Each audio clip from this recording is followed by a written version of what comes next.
Ladies and gentlemen, snack group and യൂണിവേഴ്സിറ്റിയുടെ humanism and logic third സെമിലെ block 1 ഹ്യൂമനിസത്തിലെ unit 1 foundational terms എന്ന പാഠത്തിലാണ് നമ്മളുള്ളത്. So without further ado let's get started.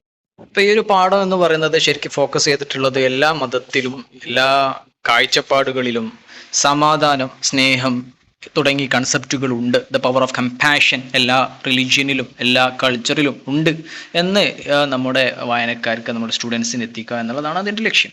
അതുകൊണ്ട് തന്നെ എല്ലാ റിലീജിയനിലും ഉള്ള ഓരോ റിലീജിയനിലുമുള്ള സമാധാനത്തിൻ്റെയും സന്തോഷത്തിൻ്റെയും ഒക്കെ കോൺസെപ്റ്റുകൾ അതിങ്ങനെ കാണിച്ചു തരികയും അതിനെക്കുറിച്ച് നമുക്ക് എല്ലാവർക്കും ഒരു ധാരണ ഉണ്ടാവട്ടെ എന്ന നിലക്കാണ് ഈ ഒരു പാഠം മുന്നോട്ട് പോകുന്നത്. ദ പവർ ഓഫ് കമ്പാഷൻ ആണ് നമ്മുടെ ഈ ഒരു പാഠത്തിൻ്റെ മെയിൻ തീം ആയിട്ട് പറയപ്പെടുന്നത്. അപ്പോൾ അതിന് ആദ്യം തന്നെ ഫോക്കസ് ചെയ്തിട്ടുള്ളത് ശ്രദ്ധ എന്നുള്ളതാണ്. അപ്പോൾ ഇത് മനസ്സിലാക്കേണ്ടത് ഇന്ത്യൻ ഫിലോസഫിയിൽ നിന്ന് വന്നിട്ടുള്ളതാണ്. അപ്പം ഇൻ ജനറൽ സെൻസ് ശ്രദ്ധ refers to faith, trust and conviction. വിശ്വാസവും, അതായത് ഫെയ്ത്തും ട്രസ്റ്റും തമ്മിൽ വ്യത്യാസം എന്താ വെച്ചാൽ, ഫെയ്ത്ത് എന്ന് പറഞ്ഞാൽ കുറച്ചുകൂടി റിലീജിയസ് പെർസ്പെക്റ്റീവിലായിരിക്കും, ട്രസ്റ്റ് രണ്ടും വിശ്വാസം തന്നെയാണ്. അപ്പം നമ്മളെ റിലീജിയസ് ആയിട്ടുള്ള സ്ക്രിപ്റ്റേഴ്സ്, എല്ലാ സ്ക്രിപ്റ്റേഴ്സും അതുപോലെ തന്നെ നമ്മുടെ ടീച്ചറുകൾ, ഇവരിലേക്കൊക്കെ നമുക്കുള്ളൊരു സ്നേഹം കൊണ്ടുള്ള ഒരു ശ്രദ്ധ അല്ലേ, നമ്മൾ പഠിക്കുന്ന സമയത്ത് നമുക്ക് ശ്രദ്ധ വേണമെന്ന് പറയാറുണ്ട്. ഇതൊക്കെ നമുക്ക് അതിനോട് ഉണ്ടാവേണ്ട ഒരു താല്പര്യം എന്ന അർത്ഥത്തിലും കൂടിയാണ്. അപ്പോൾ കഥാ ഉപനിഷത്തുകളിൽ നച്ചികേത എന്ന പേരുള്ള ഒരു കുട്ടി, അതെൻ്റെ ഫാദറായിട്ടുള്ള വജസ്രവ കുറേ പശുക്കളെ ഇങ്ങനെ വീക്കായിട്ടുള്ള, അതായത് ചാവാനായ പശുക്കളെ കൊടുത്ത് എന്താണ് ദൈവത്തിന് യാമ ഗോഡ് ഓഫ് ഡെത്തിന് ഇങ്ങനെ കൊടുക്കുന്നുണ്ട്. എന്തായിട്ട് ഒരു സാക്രിഫൈസ് ആയിട്ട് ഇങ്ങനെ കൊടുക്കുന്നുണ്ട്. ഓക്കെ, അപ്പോൾ ഇത് കണ്ടപ്പോൾ ഈ കുട്ടിക്ക് ഒരു സങ്കടം, മനസ്സിലൊരു ചെറിയ കെയർ ഉണ്ടായി. അപ്പം അപ്പം ഈ കുട്ടി ചോദിച്ചു, നിങ്ങൾ ഇതൊക്കെ ആർക്കാ കൊണ്ടേ കൊടുക്കുന്നത് ചോദിച്ചപ്പോൾ പറഞ്ഞത് യാമക്കാണ്, ഗോഡ് ഓഫ് ഡെത്തിന് കൊടുക്കുകയാണെന്ന് വജസ്രവ് പറഞ്ഞു. അപ്പോൾ ഈ കുട്ടി എന്ത് ചെയ്യാണ്, നേരിട്ടിട്ട് നമ്മുടെ ഈ യാമൻ്റെ അടുത്ത് പോയിട്ട് വിഷയങ്ങൾ ചർച്ച ചെയ്യണം. ഇതൊന്നും ശരിയാണോ, ഇവർക്കൊക്കെ ജീവിക്കാൻ അവകാശമില്ലേ, അങ്ങനെ ഒരു ചോദ്യം, എങ്ങനെ ധിക്കാരം എന്ന അർത്ഥത്തിലല്ല, അവർക്കൊരു സംശയം എന്ന രീതിയിൽ ആ കുട്ടി അവിടെ ചോദിക്കുന്നുണ്ട്. അപ്പോൾ ഈ ഒരു ശ്രദ്ധ, ഈ ഒരു കെയർ, മറ്റു ജീവജാലങ്ങളോടുള്ള താല്പര്യം, ടീച്ചർമാരോടുള്ള ആ ഒരു വിശ്വാസം, അതുപോലെയുള്ള ഒരു താല്പര്യ ബുദ്ധി, ഒരു ഇന്ത്യൻ ഫിലോസഫി പ്രകാരമുള്ള കാഴ്ചപ്പാടാണ് യഥാർത്ഥത്തിൽ ശ്രദ്ധ എന്ന് പറയുന്നത്. ഇതിൽ ഇമ്പോർട്ടൻ്റ് ആയിട്ടുള്ളത് ആ കുട്ടിയുടെ പേരാണ് നച്ചികേത, അതുപോലെ ആ ഒരു രാജാവിൻ്റെ പേര് വജ്സ്രവ എന്നാണ്. അതുപോലെ ആർക്കാണ് കൊടുക്കുന്നത്, യാമ ഗോഡ് ഓഫ് ഡെത്തിന് വേണ്ടിയിട്ടാണ് കൊടുക്കുന്നത്. ഈ 3 പേരുകളാണ് ഇതിൽ കാര്യമായിട്ട് ശ്രദ്ധിക്കേണ്ടത്. ഇനി അടുത്തത് ധർമ്മപദ അല്ലെങ്കിൽ ധർമ്മപാദ എന്നൊക്കെ വായിക്കാവുന്ന സാധനമാണ്. ഇത് ബുദ്ധിസത്തിലേക്ക് ചേർത്ത് വായിച്ചിട്ടുള്ളതാണ്. Dhammapada is a collection of teaching attribute to the Buddha. ബുദ്ധയിലേക്ക് ചേർത്ത് വായിക്കുന്ന ഒരു ടീച്ചിങ്സ് ആണ്. Considered a foundation text in Theravada Buddhism. ബുദ്ധിസത്തിൻ്റെ പ്രധാന ഒരു പുസ്തകമായിട്ടുള്ള ത്രിവേദ ബുദ്ധിസത്തിൽ പ്രധാനമായിട്ട് ഫോക്കസ് ചെയ്തിട്ടുള്ള ഭാഗമാണ് ധർമ്മപദ അല്ലെങ്കിൽ ധമ്മപദ. ഇത് എപ്പോഴാണ് ഉണ്ടായത്, compiled around the 3rd century BCE. അത് 3ാം നൂറ്റാണ്ടിൻ്റെ BCE കാലത്താണ് ഉണ്ടായിട്ടുള്ളത്. അതിൽ എന്താണുള്ളത്, ഷോർട്ട് വേഴ്സസ്, ധർമാസ്, ഒരുപാട് ധർമ്മങ്ങൾ അതിൽ പറയുന്നുണ്ട്. Offering ethical and spiritual guidance, എങ്ങനെ ജീവിക്കണം, എങ്ങനെ ഒരു നല്ല മനുഷ്യനെ ജീവിക്കാം എന്ന കാര്യങ്ങളൊക്കെ ചെറിയ ചെറിയ വേഴ്സുകൾ, ചെറിയ ചെറിയ കവിതാ ശകലങ്ങളായിട്ട്, ശ്ലോകങ്ങളായിട്ടൊക്കെ കൊടുത്തിട്ടുള്ള ഭാഗമാണ് ധമ്മപദ എന്നൊരു പുസ്തകത്തിൻ്റെ അകത്തുള്ളത്. ധമ്മപദ അല്ല, ത്രിവേദ ബുദ്ധിസത്തിലുള്ളത്. ഇതിൻ്റെ തീമുകൾ എന്തൊക്കെയാണ്, ഇമ്പോർട്ടൻസ് ഓഫ് ഗുഡ് കണ്ടക്ട്സ്, നല്ല ജീവൻ നയിക്കുന്നതിൻ്റെ ആവശ്യകത, മൈൻഡ്ഫുൾനെസ്, ഓവർകമ്മിങ് നെഗറ്റിവിറ്റി, ഇതൊക്കെയാണ് അതിൻ്റെ ഫോക്കസ് പോയിന്റുകളായിട്ടുള്ളത്. ഇത് ധമ്മപദ എംഫസൈസസ് പ്രധാനമായിട്ട് അതിൻ്റെ തീമുകളിൽ 4 എണ്ണം എടുത്ത് പറയുകയാണെങ്കിൽ ഏതൊക്കെയാണ്, അത് എത്തിക്കൽ ലിവിങ്, അതായത് ആർക്കും ബുദ്ധിമുട്ടില്ലാതെ മാന്യമായി ജീവിക്കുക. 2 സെൽഫ് കൺട്രോൾ, ദേഷ്യവും ആർത്തിയും ഒന്നും പാടില്ല, ഒക്കെ ശ്രദ്ധിച്ച് അത് സൂക്ഷിച്ച് ജീവിക്കുക. കമ്പാഷൻ, മറ്റുള്ളവരെയും നമ്മളെയൊക്കെ മനസ്സിലാക്കാനും ഒരു ദയ ഉണ്ടാവാനും ഒക്കെ വേണ്ടിയിട്ട് നമ്മൾ ചിന്തിക്കണം എന്നൊരു കാഴ്ചപ്പാടാണ് കമ്പാഷൻ. പിന്നെ മൈൻഡ്ഫുൾനെസ് എന്ന് പറയുകയാണെങ്കിൽ awareness of thoughts, feeling and action. എന്ത് ചെയ്യുമ്പോഴും ഒന്ന് ആലോചിച്ച് ചിന്തിച്ച് മനസ്സ് നിറഞ്ഞ് ചെയ്യാനുള്ള ഒരു രീതിയിലേക്ക് നമ്മൾ മാറണം എന്ന കാഴ്ചപ്പാടാണ് മൈൻഡ്ഫുൾനെസ്. അപ്പോൾ ചുരുക്കി പറഞ്ഞാൽ ധർമ്മപദ എന്നുള്ളത് ബുദ്ധിസത്തിൻ്റെ ഒരു വശമാണ്. അടുത്തത് എഗെയ്പ്പ് എന്നൊരു കൺസെപ്റ്റാണ്. എഗെയ്പ്പ്, കെനോസിസ് എന്നൊക്കെ പറഞ്ഞാൽ ഏകദേശം സെയിം ആണ്. ഓക്കെ, അപ്പോൾ കെനോസിസ് എന്ന് പറഞ്ഞാൽ, അഗേപ്പ് എന്ന് പറഞ്ഞാലും ഞാൻ അതിലേക്ക് എത്താം. ഏതായാലും അഗേപ്പ് എന്നുള്ളതിൻ്റെ meaning, agape is a Greek word for self sacrificing. നമ്മൾ മറ്റുള്ളവർക്ക് വേണ്ടിയിട്ട് നമ്മുടെ ജീവിതം അവർക്ക് സാക്രിഫൈസ് ചെയ്ത് കൊടുക്കുക. Unconditional love for the benefit of others. ബാക്കിയുള്ളവർക്ക് നന്മ ഉണ്ടാവട്ടെ എന്ന നിലയ്ക്ക് നമ്മൾ സ്വന്തം സാക്രിഫൈസ് ചെയ്യുന്നതാണ് എഗെയ്പ്പ് എന്നൊരു കണ്ടീഷൻ വരുന്നത്.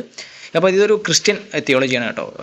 ക്രിസ്ത്യൻ ഐഡിയോളജിയിൽ നിന്നാണ് ഈ എഗെയ്പ്പ്, കെനോസിസ് തിയോളജികളൊക്കെ വരുന്നത്. അപ്പോൾ അതിന് example, Jesus love for humanity and act of compassion towards the needy exemplify agape. അല്ലെ, ജീസസ് ക്രൈസ്റ്റ് അവർ എന്ത് ചെയ്യുന്നുണ്ട്, പാവപ്പെട്ടവർക്ക് വേണ്ടിയിട്ടും അതുപോലെ മറ്റുള്ള തൻ്റെ ശിഷ്യൻ ഗണങ്ങൾക്കും തൻ്റെ നാട്ടുകാർക്ക് എല്ലാവർക്കും നന്മയ്ക്ക് വേണ്ടിയിട്ട് ഒരുപാട് കാര്യങ്ങൾ ചെയ്യുന്നുണ്ട്. ഈ ഒരു ഫോക്കസ് പോയിൻ്റാണ് യഥാർത്ഥത്തിൽ എഗെയ്പ്പ് എന്ന് പറയുന്നത്. Significance, agape promote social cohesion, forgiveness, willingness to help those in need. ഈ ഒരു അഗൈപ്പ് എന്നുള്ള കൺസെപ്റ്റ് നമ്മൾ പുറത്തു കൊണ്ടുകൊണ്ട് ജനങ്ങൾക്ക് എല്ലാവർക്കും ഒരു സോഷ്യൽ കൊഹീഷൻ, എല്ലാവർക്കും ഒരു ഒത്തൊരുമയും, ഫോർഗിവ്നെസ്, മറ്റുള്ളവർ എന്തെങ്കിലും തെറ്റ് ചെയ്തെന്ന് വിചാരിച്ചിട്ട് നമ്മൾ അവരെ വല്ലാതെ താഴ്ത്തി കളയുന്നതിന് പകരം ഫോർഗീവ് ചെയ്യാനുള്ള, അവർക്കൊന്ന് പൊരുത്തപ്പെട്ട് കൊടുക്കാനുള്ള ഒരു ഭാഗ്യം നമുക്ക് അതുകൊണ്ടുണ്ടാവും, ഒരു ചിന്ത, ഒരു മനസ്സ് അതിനെ കൊണ്ടുണ്ടാവും. അതിൻ്റെ willingness to help those in need, ആവശ്യമുള്ളവർക്ക് സഹായം ചെയ്ത് കൊടുക്കാനും എഗൈപ്പ് എന്ന കൺസെപ്റ്റ് മുന്നോട്ട് കൊണ്ടുപോയി ഉണ്ടാവുന്നു. അപ്പോൾ ഇത് ക്രിസ്ത്യൻ തിയോളജി പ്രകാരമുള്ളതാണ് മാത്രം മനസ്സിലാക്കാം. പിന്നെ കെനോസിസ് എന്നുള്ളത് ഞാൻ ജസ്റ്റ് ഹെഡിങ്ങിലേക്ക് കൊടുത്തിട്ടുള്ളൂ. മനസ്സിലാക്കാനുള്ളത് ടെക്സ്റ്റ് ബുക്കിൽ സെൽഫ് എംപ്റ്റിയിങ് എന്ന് പറയുന്നുണ്ട്, മറ്റുള്ളവർക്ക് വേണ്ടി സ്വന്തം സാക്രിഫൈസ് ചെയ്യുന്നു എന്നുള്ളതാണ്. ഈ ക്രിസ്ത്യൻ തിയോളജി തന്നെയാണ്. അതായത് ഇപ്പോൾ ജീസസ് എന്ത് ചെയ്തു എന്നാണ്, മറ്റുള്ളവരുടെ സിന്നുകൾ, വലിയ സിന്നിൽ നിന്നും രക്ഷപ്പെടുത്താൻ വേണ്ടി ജീസസ് എന്ത് ചെയ്തു, ക്രൂശിക്കപ്പെട്ടു സ്വന്തമായിട്ട്. അയാൾ ജീസസ് എന്ത് ചെയ്തു, സ്വന്തം എംപ്റ്റി ചെയ്തു എന്നുള്ളൊരു കോൺസെപ്റ്റാണ്. മറ്റുള്ളവർക്ക് വേണ്ടി സ്വന്തം സാക്രിഫൈസ് ചെയ്തു എന്ന കോൺസെപ്റ്റാണ്. അതാണ് കെനോസിസ് എന്ന കോൺസെപ്റ്റ് ഫോക്കസ് ചെയ്യുന്നത്. എന്തായാലും ക്രിസ്ത്യൻ ഫോക്കസിലേക്ക് വരുമ്പോൾ അഗൈപ്പ് അല്ലെങ്കിൽ കെനോസിസ് എന്നുള്ളതാണ് സത്യം. പിന്നെയുള്ളത് ഇൻസാനിയ എന്ന കോൺസെപ്റ്റാണ്. അതായത് ഇസ്ലാമിക് പെർസ്പെക്റ്റീവിലൂടെയാണ് ഇൻസാനിയ എന്ന കാഴ്ചപ്പാട് വരുന്നത്. ഇൻസാൻ എന്ന് പറഞ്ഞാൽ മനുഷ്യനാണ്, ഇൻസാനിയ എന്ന് പറഞ്ഞാൽ മനുഷ്യത്വം എന്ന അർത്ഥത്തിലൂടെയാണ്. അപ്പോൾ ഇതിൻ്റെ ഒരു shared origin, Quran refers to all humans as ബനു ആദം. ഖുർആൻ ഈ മനുഷ്യന്മാരെ എല്ലാവരും ബനു ആദം, അതായത് ആദമിൻ്റെ മക്കൾ എന്ന അർത്ഥത്തിലാണ് മൊത്തത്തിൽ എല്ലാവരെയും വിളിക്കുന്നത്. അത് മനുഷ്യർ എന്നുള്ള അർത്ഥത്തിലാണ്. പീസ്ഫുൾ. അതേപോലെ രണ്ടാമത്തത് respecting differences. Prophet Muhammad's treatment of a Jewish man's body demonstrates respect for all people. അതായത് ഇതിലൊരു കഥ പറയുന്നുണ്ട്. പ്രൊഫറ്റ് മുഹമ്മദ് എന്ത് ചെയ്യുന്നുണ്ട്, ഒരു ജൂതമതക്കാരൻ്റെ ബോഡി പോകുന്ന സമയത്ത് ഇവർ എണീച്ച് നിൽക്കുന്നുണ്ട്. അപ്പോൾ ശിഷ്യന്മാർ ചോദിക്കുന്നു, നിങ്ങൾ എന്തിനാണ് എഴുന്നേറ്റ് നിൽക്കുന്നത്, ജൂതമതക്കാരനല്ലേ എന്ന് ചോദിക്കുമ്പോൾ അയാളൊരു മനുഷ്യനാണല്ലോ എന്നൊരു കാഴ്ചപ്പാട് പറയുന്നുണ്ട്. അപ്പോൾ എല്ലാ മനുഷ്യർക്കും, മരിച്ചവരാണെങ്കിലും ജീവനുള്ളവരാണെങ്കിലും അവരെയൊക്കെ ബഹുമാനിക്കണം എന്നൊരു കോൺസെപ്റ്റ് ആര് കൊടുക്കുന്നുണ്ട്, ഈ ഒരു ഇൻസാനിയ എന്ന കൺസെപ്റ്റ് ഈ ഒരു പ്രൊഫറ്റ് മുഹമ്മദിലൂടെ എത്തിക്കപ്പെടുന്നുണ്ട്. പിന്നെ പീസ്ഫുൾ കോ എക്സിസ്റ്റൻസ്. ഇൻസാനിയെ കൊണ്ട് ഉള്ള വേറെ ലക്ഷ്യം എന്ന് വെച്ചാൽ മനുഷ്യരെല്ലാവരും ഒന്നുപോലെ ആയിരിക്കണം. ഇൻസാനിയ promotes tolerance, understanding and harmony among people of diverse background. അല്ലേ, വ്യത്യസ്ത ബാക്ക്ഗ്രൗണ്ട് ആണെങ്കിലും വ്യത്യസ്ത റിലീജിയൻ ആണെങ്കിലും ആരായാലും ഇവരെല്ലാവരും മനുഷ്യൻ എന്ന കൺസെപ്റ്റ് എല്ലാവരും ഒരുമിച്ച് ജീവിക്കണം, കോ എക്സിസ്റ്റൻസ് വേണം, പീസ്ഫുൾ ആയിട്ടുള്ളത് എന്നുള്ളൊരു കൺസെപ്റ്റാണ് കൂടുതലായിട്ട് വേണ്ടത്. ഈ ഒരു പാഠത്തിന് വളരെയധികം ഇമ്പോർട്ടൻസ് ഉണ്ട് കേട്ടോ, പ്രത്യേകിച്ച് കാരണം ഇന്ന് നമ്മുടെ കേരളത്തിൽ അല്ലെങ്കിൽ ഇന്ത്യയിൽ തന്നെ നമുക്ക് ചേർത്ത് വായിക്കാവുന്ന ഏറ്റവും കൂടുതൽ വലിയ പ്രശ്നം എന്ന് പറയുന്നത് ഈ ഒരു കോ എക്സിസ്റ്റൻസ്. ഇങ്ങനെ തമ്മിൽ മനസ്സിലാക്കി, ഹിന്ദു ആയാലും മുസൽമാനായാലും മറ്റാരായാലും ആ ഒരു മനസ്സിലാക്കി ജീവിക്കാനുള്ള ഒരു ത്രാണി നമുക്കെല്ലാവർക്കും നഷ്ടപ്പെടുത്താൻ കുറച്ച് ശ്രമങ്ങളൊക്കെ നടക്കുന്നുണ്ട്. ആ സമയത്ത് നമ്മുടെ ഈ ഒരു പാഠം വളരെയധികം ഇമ്പോർട്ടൻ്റ് ആണ്. പിന്നെ ഇസ്ലാമിലെ റഹ്മ എന്നൊരു ഫോക്കസ് പോയിന്റ് കൂടി കൂടുതലായിട്ട് എടുക്കപ്പെടുന്നുണ്ട്. റഹ്മ എന്ന് പറഞ്ഞാൽ ദ മെർസി ഓഫ് ഗോഡ്, ദൈവത്തിൻ്റെ ഒരു കാരുണ്യം എന്ന അർത്ഥത്തിലാണ് റഹ്മ എന്ന് പറയപ്പെടുന്നത്. ഈ വേർഡും divine compassion, the Quran emphasises God's mercy, Rahman and Rahim and instructs people to be merciful. Quran തന്നെ എന്ത് ചെയ്യുന്നുണ്ട്, ദൈവം ഗോഡ് എന്താണ്, റഹ്മാൻ ആൻഡ് റഹീം ആണ് എന്ന് പറയപ്പെടുന്നുണ്ട്. അതായത് വളരെയധികം മേഴ്സിഫുൾ ആയിട്ടുള്ള ദയാലു ആണ്, അതുകൊണ്ട് നിങ്ങളും ദയാലുക്കളാവൂ എന്ന് ഖുറാൻ പറയുന്നുണ്ട് എന്നാണ് പറയപ്പെടുന്നത്. ദ കമ്പാഷൻ ഫോർ ഓൾ, മറ്റുള്ള എല്ലാവർക്കും. അല്ലെ, prophet Muhammad teaching encourage showing mercy to the poor, widows, animals and even enemies. എതിരാളിയാണെങ്കിൽ പോലും, മൃഗങ്ങളാണെങ്കിലും അതുപോലെ പുവറായിട്ടുള്ള ആരാണെങ്കിലും അവർക്ക് എല്ലാവർക്കും കമ്പാഷൻ, അവരുടെയൊക്കെ പ്രശ്നങ്ങൾ മനസ്സിലാക്കി അവർക്ക് വേണ്ടത് ചെയ്തു കൊടുക്കുക, അവർക്ക് ദയ കാണിക്കുക എന്നുള്ളതൊക്കെ ഈ റഹ്മ എന്ന കൺസെപ്റ്റിലൂടെ പ്രൊഫറ്റ് മുഹമ്മദ് നമുക്ക് കാണിച്ചിരുന്നുണ്ട്. A merciful society. റഹ്മ promotes a compassionate society that cares for less fortunate and values kindness. അല്ലെ, റഹ്മ എന്നുള്ള കൺസെപ്റ്റ് എന്താണ്, എല്ലാവരും ജനിക്കുമ്പോൾ വലിയ പൈസ ഉണ്ടാക്കിയിട്ടോ ഒന്നുമല്ല ജനിക്കുന്നത്, എന്നാൽ നമുക്ക് എല്ലാവർക്കും കാണിക്കാൻ പറ്റിയ ഒരു സാധനമാണ് ദയ എന്ന് പറയുന്നത്. ഉള്ളവരില്ലാത്തവർക്ക് നൽകി, അങ്ങനെ ഒരു കൺസെപ്റ്റിലേക്ക് എല്ലാവരും ഒത്തൊരുമിച്ച് ഒരു സ്നേഹത്തിൽ നിൽക്കാൻ കഴിയുക, ഒരു രമ്യതയിൽ ഉണ്ടാവുക എന്നുള്ള കൺസെപ്റ്റാണ് റഹ്മ എന്ന ഒരു കൺസെപ്റ്റ് ഇസ്ലാമിൽ നിന്ന് കൊണ്ടുവരപ്പെട്ടിട്ടുള്ളത്. പിന്നെയുള്ളത് സ്നേഹഗുരു.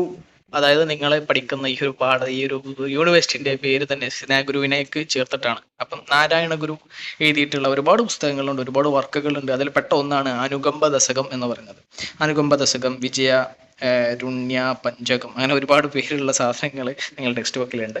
ഏതായാലും ഇതിലെല്ലാം ഇതിൽ നാരായണ ഗുരു മാത്രമല്ല, എല്ലാവരിലും ഉള്ള സംഭവം തന്നെയാണ്. നാരായണ ഗുരുവിനെ കൂടുതൽ ഫോക്കസ് ചെയ്തു എന്ന് മാത്രം. അനുകമ്പ എന്ന കൺസെപ്റ്റ്, അല്ലെ, കമ്പാഷൻ ആൻഡ് ലിബറേഷൻ, അതായത് പറഞ്ഞ സംഭവങ്ങൾ തന്നെ, മറ്റുള്ളവരോട് സ്നേഹം വേണമെന്നുള്ള ഗുരുവിൻ്റെ കുറച്ച് പഠനങ്ങളാണ് നമ്മൾ ചെയ്യുന്നത്. അതിൽ പെട്ടതാണ് അനുകമ്പ. അപ്പം മീനിങ് ഓഫ് അനുകമ്പ എന്താണ്? അനുകമ്പ is A Malayalam word for compassion. Like നമ്മൾ മറ്റുള്ളവരെ മനസ്സിലാക്കാനുള്ള, അനുകമ്പ വേണം എന്ന് പറയുന്നത് അവരുടെ അവസ്ഥ മനസ്സിലാക്കാനുള്ള ഒരു കപ്പാസിറ്റിയാണ് എന്നുള്ള ഒരു മലയാളം വേർഡിൽ നിന്ന്, അനുകമ്പ എന്ന മലയാളം വേർഡിൽ നിന്നാണ് ഈ അനുകമ്പ എന്ന കൺസെപ്റ്റാണ് എടുത്തിട്ടുള്ളത്. ഇത് നാരായണഗുരു ടീച്ച് ചെയ്തിട്ടുള്ള ഒരു കൺസെപ്റ്റാണ്.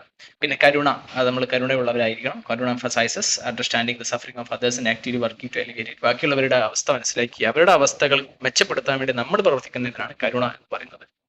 സംസ്കൃതത്തിലാണ് കരുണ എന്ന കൺസെപ്റ്റ് യഥാർത്ഥത്തിൽ എടുത്തിട്ടുള്ളത്. സംസ്കൃത ഭാഷയിലാണ് കരുണ എടുത്തിട്ടുള്ളത്. പിന്നെ പൊട്ടൻഷ്യൽ ഫോർ ഇമാൻസിപ്പേഷൻ, അനുകമ്പ ആൻഡ് കരുണ can lead to a state of liberation from suffering for one self and others. ഈ അനുകമ്പയും അതുപോലെ കരുണ എന്ന ഈ രണ്ട് കൺസെപ്റ്റും നമ്മൾ മനസ്സിലോട്ടേക്ക് ആവാഹിച്ചെടുക്കുന്നതോടുകൂടെ നമുക്കും നമ്മുടെ ഒപ്പമുള്ള ഈ ലോകത്തുള്ള മുഴുവൻ ആളുകൾക്കും സ്നേഹത്തോടെ സന്തോഷത്തോടെ എല്ലാ വേദനകളിൽ നിന്നും നമുക്ക് രക്ഷപ്പെട്ട് ജീവിക്കാൻ സാധ്യമാകുന്നു എന്നുള്ളതാണ് ഈ ഒരു അനുകമ്പയുടെയും കരുണയുടെയും ഒക്കെ ആവാഹിച്ചെടുക്കുന്നതിലുള്ള താല്പര്യം. ഓക്കെ, അപ്പൊ ഈ ഒരു ഭാഗം ഇമ്പോർട്ടൻ്റ് ആണെന്ന് തോന്നുന്നു. കാരണം നമ്മൾ സിനാഗുരി യൂണിവേഴ്സിറ്റിയിലാണല്ലോ എന്നുള്ള നിലക്ക് ഒരു പക്ഷേ ഈ ഒരു ക്വസ്റ്റ്യൻ കൂടുതൽ ഫോക്കസ് ആയി വരാൻ സാധ്യതയുണ്ട്. അതുകൊണ്ട് ടെക്സ്റ്റ് ബുക്ക് കുറച്ചുകൂടി നന്നായി കൊടുക്കുക. കാരണം പരീക്ഷയ്ക്ക് എങ്ങനെയാണ് വരിക എന്ന് പറയാൻ പറ്റില്ല.